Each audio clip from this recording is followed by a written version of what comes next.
Hello everybody and welcome to the Asian Champions League group stages. It's taken us several years to finally reach some sort of Champions League competition, and it is of course the one that I played in Football Manager 2012. I managed to reach the final as the now defunct Gold Coast United, but now I'm in a team that very much exists and very much has a chance of upsetting a few big names and going all the way in this tournament. So let's just take a look at the actual lineups for the groups before we talk about any transfers and financial business. So you can see groups A to D represent the Middle East and the middle parts of Asia, such as Saudi Arabia, Kuwait, Qatar, Iran and Jordan, whereas down in groups E to H, that's the one interests us because it is of course the Far East with Thailand, South Korea, Australia, China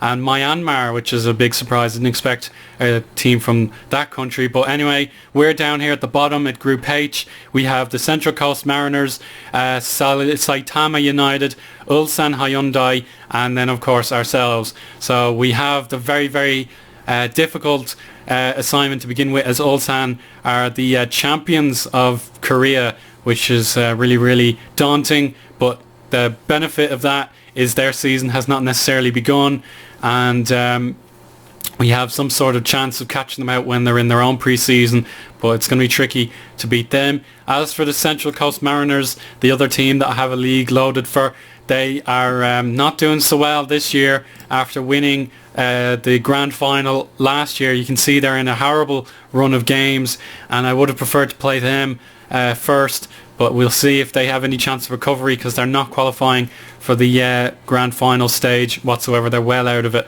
but that's just the way the draw has gone, and we'll have to move on. So you can see they've got James Milner in their squad, which is actually very fascinating. But Saitama United, I don't have the Japanese leagues open, so they're probably going to be the jobbers of the group if their players are no good. So anyway, let's just take a look at our own pre-season and see how it lines up. So we've only had the 5 friendlies. We've already lost the Korean opposition, which is very worrying.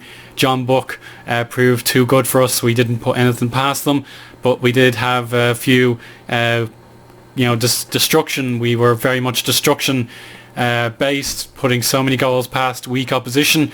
But now, even before we play our Chinese Super Cup game against the team that beat us in the FA Cup, Shangang, we have to play 2 Champions League games in between that.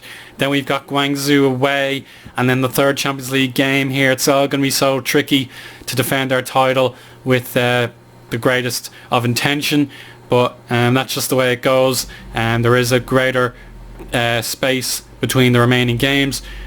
We should be able to cope then, but let's just take a look at my transfers, as I have been fairly busy in the transfer window. Not too busy, as I have the good squad at my disposal now.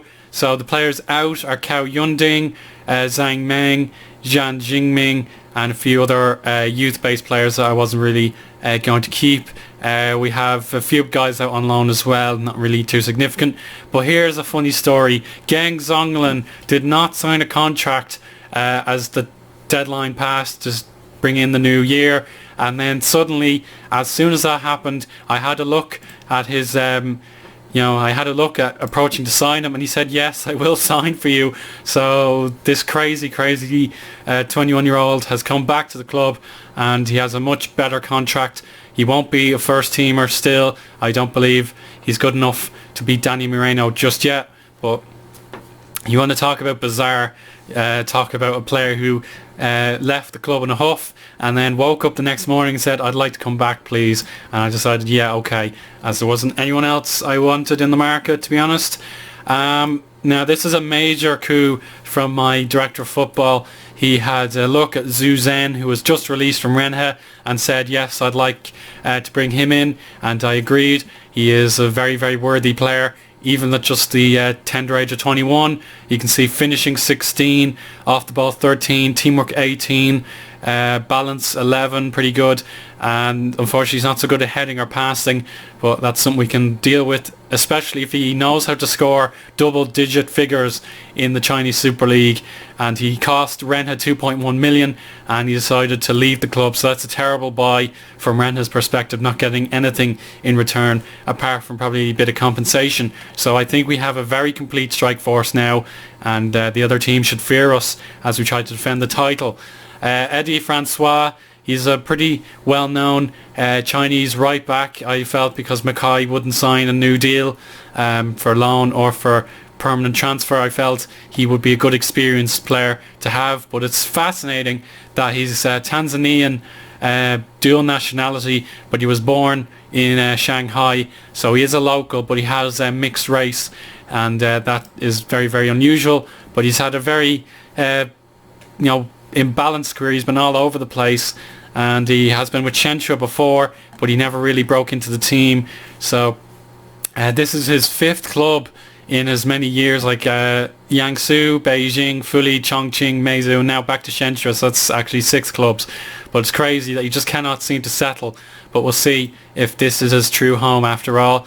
And then last but very much not least is Gao Zunyi, perhaps the best centre-back on offer in this January transfer window. Quanxian bought him for €325,000 and he played all 30 games. So I just felt, look, we may as well weaken Quanxian and take one of their better players for pretty handy money, even though they've made a profit. But in terms of their transfer history, they haven't spent anything, so that's fine from my perspective. And as long as they don't replace them, then I'm happy as Larry. We should be able to beat them at long last this season, as they are the one team that got the double over us. And then that's pretty much all that needs to be said. If we look at the tactics, this is the team I'm going to be playing. But if the one injury worry I have is actually Wang Zihao. He's out for 3 weeks with twisted ankle, which is desperately unfortunate. But here's the thing with Dujia. He's been suspended from this Asian Champions League game, and I don't understand why, because he hasn't played in the Asian Champions League before. And if you look at his stats for last year, he got no cards whatsoever, and then the year before, no cards. So why has he been suspended? Like, he did get a lot of yellow cards that year, but why is he suspended? I don't understand. I'm just desperately confused. But if anybody can explain it to me, I'm sure you can. Let me know in the comments below, and that'll be very, very handy. But anyway, not everybody is up to full fitness, but this is still a very, very good, strong squad nonetheless. But actually, just as I say, Yang Kuo was just coming back from an injury.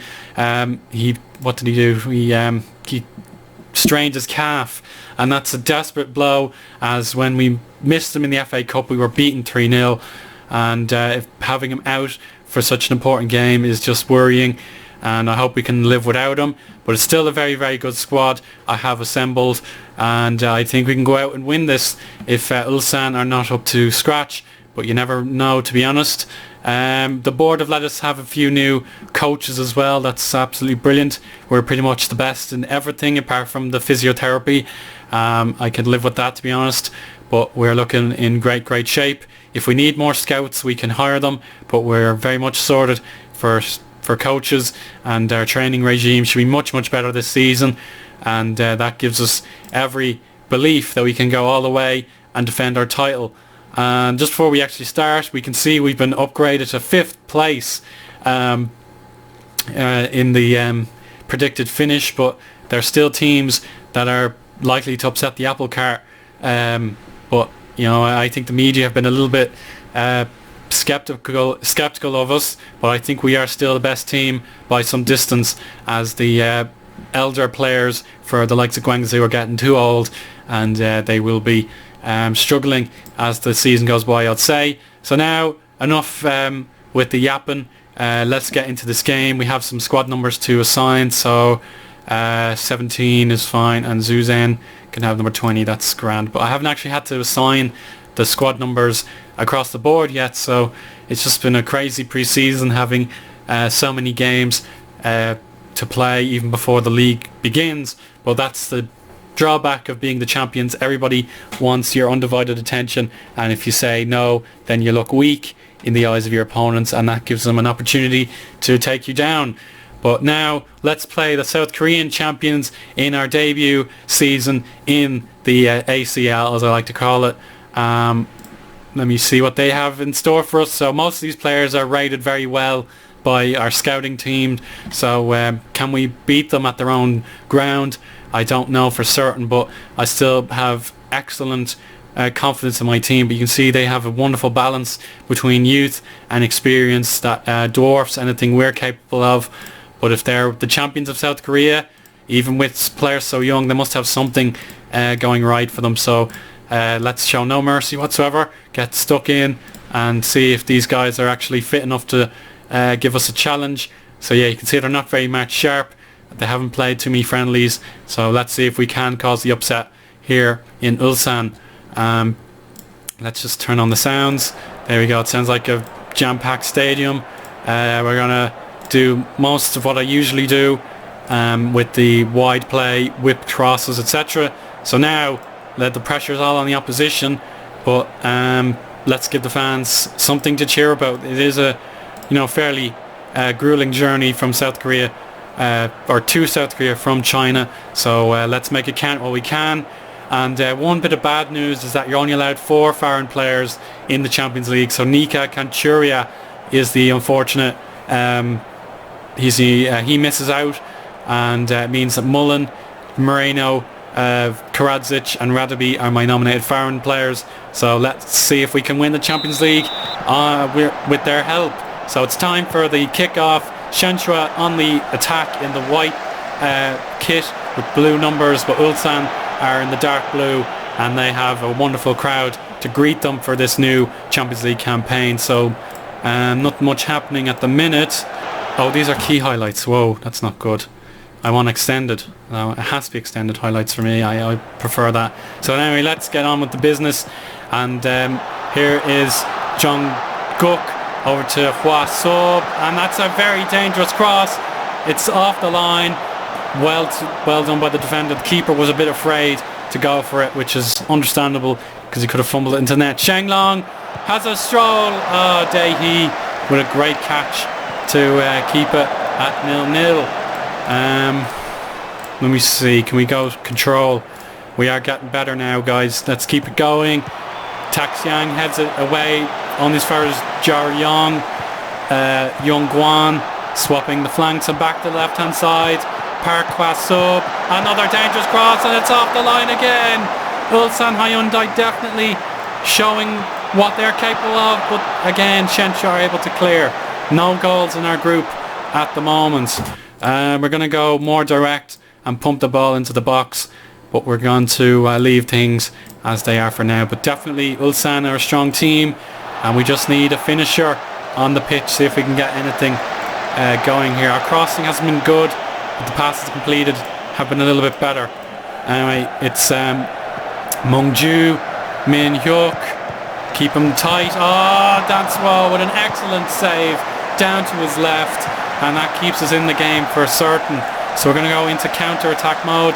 That's Daniel Moreno conceding a free kick, and looks like everybody is in their correct positions, but again Ulsan are able to find some holes in our defence, and they went low, but it went over the bar from the volley.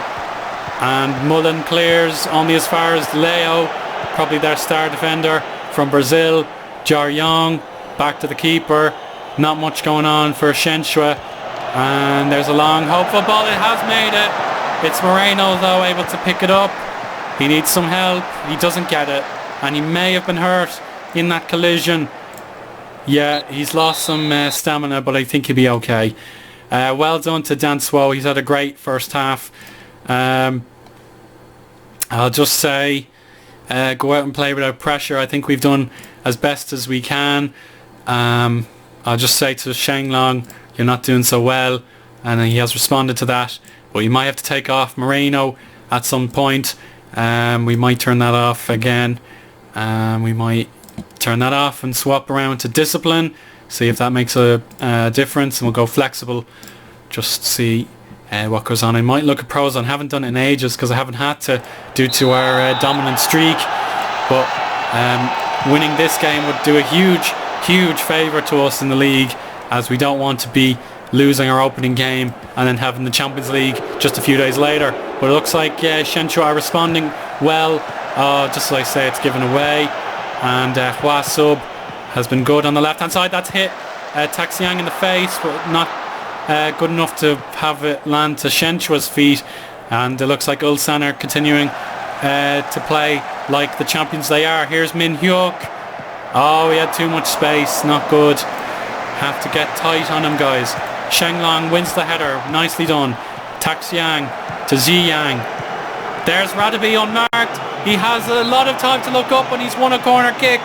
Well taken by the South African, but it wasn't able to find a teammate. Moreno just hits a tank slapper onto the defender, but definitely Ulsan are making some changes, and I'm going to respond to those in due course and bring him as the attacking shadow striker. So that'll do me for now. Well done to my two players. They did their reasonable duties, and now let's see what we can do here. Yellow card for Kang Jin. Let's get creative for a little bit, see if we can break these guys down. There's a chance. Good interception by Tanglong. Zhu Zhen passes short to Shenglong. There's Taxiang able to mop up the danger, and back to Ming Hao. Zhu Zhen, Shenglong. He couldn't even hit the target, but he was offside, so we'll have to let him away with that. But it looks a bit more promising. Jonathan out to Jae Sung. That's a first time cross, and that goes over the crossbar. And here's Tanglong to intercept. Ziyang as I like to call him. Ming Hao finding Radaby, but it's not a good cross. We're not exploiting the right hand side at all well, so that's something I'd like to change. Zhu Zhen, does he have the right idea? Not quite, but Shenglong also looks up. Ziyang, Gang Zonglin! 1-0 to Shenzhou, and that is the moment that could make us friends for life. We've been at loggerheads for such a long time, but it is 1-0 to Shanghai Shenzhou. Just a low cross, exploiting the right as I had demanded through to my oral commands, but the players seem to have responded, and now we have the opportunity of a lifetime to win our first Champions League game away from home. Now, let me see, we'll mix the crossing as well, see what that can deliver. So we might want to make our last change immediately. Taxiang is a yellow card, but as things stand, things are going perfectly for Shanghai Shenzhou. Ziyang, unfortunately not able to deliver the cross.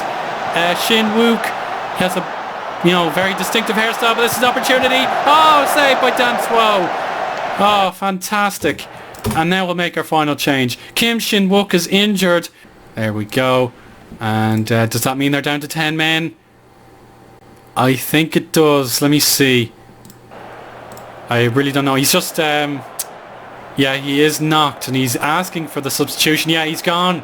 He's gone. They do not have a final substitution available, so that just gives us an opportunity to go ahead. But Central Coast Mariners, if I'm pronouncing that correctly, let me know. But it is 1-0 to them. They've overtaken their Japanese rivals for this evening. There's Jonathan looking on the horizon, but Geng Zonglin can just go route 1. And Mullen can clear. Zhu Zhen just needs to pass. Ziyang, 2 in the box. Zeglin! Oh, Shenglong has done it! Oh, what a cross from Ziyang. It looked like he completely fluffed it, but he gave it perfectly to Zonglin, and this is almost heaven. Just like in the Chesterfield of Dreams, it would have been a humiliation, as I said, against Valencia in that episode. But this is absolutely flawless from my boys. Ji Ming Hao could make it 3-0 if he wanted to. Geng Zonglin spreading the play. Unfortunately, he's closed down. And Yung Guan, oh, that's a red card, no doubt about it. Taxiang has committed a terrible foul, and with the pressure lifted off our shoulders, he had no reason to make that tackle. And now we're down to 10 men ourselves. It's a sad end to what has been an exciting game. Both teams have lost players. Ji Minghao is now clutching his foot, and Ulsan Hyundai are upset at time wasting. It must be my players making up their own minds, but let's go. It's 10v10. Jae-sung to Jonathan. Oh, what a save. The keeper has really lit this occasion up for Shenhua. He will not be my number one choice this season, but that is a great recovery job from Dan Suo. And now we're just waiting for the time to run out. 1 minute and 15 seconds to go. Radaby smartly let the ball go out of play. That's why he's my number one hero in this series so far. And now Shenglong can just do whatever he likes. Goes all the way to Minghao. Ziyang. Oh, he tried another cheeky cross. And we'll see how efficient we've been. We've hit 13% of our crosses. But look at them. They've hit 47 crosses with 9 collected, which is not so bad. Radaby commits the final foul of this game. Can we keep the clean sheet? Oh, we can indeed. And Ulsan Hyundai have lost to the new entries into the Champions League, and that was so satisfying. A 9.3 from the goalkeeper. How about that? And we have the perfect start to our first ever Champions League campaign, and that gives us a huge confidence boost heading into the start of our season proper. Taxiang will be an important player to us, and he'll be back. But Geng Zonglin and Li Shenglong get our campaign underway. We are top of the group, and if we win 3 more games, then I'm confident the Champions League will be going our way. But one thing's for certain, this is a group of death. We will see a big team eliminated from this point in the tournament, and I'm trying to make sure it's not us. And I'm so proud of the team. They really gave me a huge effort. But let's just see how Shangyang got on. That's a terrible result against Newcastle Jets. 3-0 defeat. That gives us some sort of confidence heading into our Super Cup. And then Meizu, I think they deserve a bit of credit heading to the land down under and only losing 2-0. But we are the pride of the People's Republic of China, and that sounds very good to me. But now let's just check our inbox, see if we've anything else to read. Zhu Zhen makes his debut. We get some money. Taxiang will get his warning. Dan Suo, man of the match without any doubt. And the Chinese manager has been keeping out for our players. But we did lose to Ulsan Hyundai in our previous fixture in a friendly match a few years ago. And to beat them 2-0 at their own patch, that's incredible. So there you go. What a turnaround for Shenhua. And we'll see you for the Central Coast Mariners game in just 7 days' time. That's incredible. We're going to have very little time to think about this win. We have to go straight back to the training ground and beat Shangang in a revenge game. So I'll see you for the next episode. Bye for now.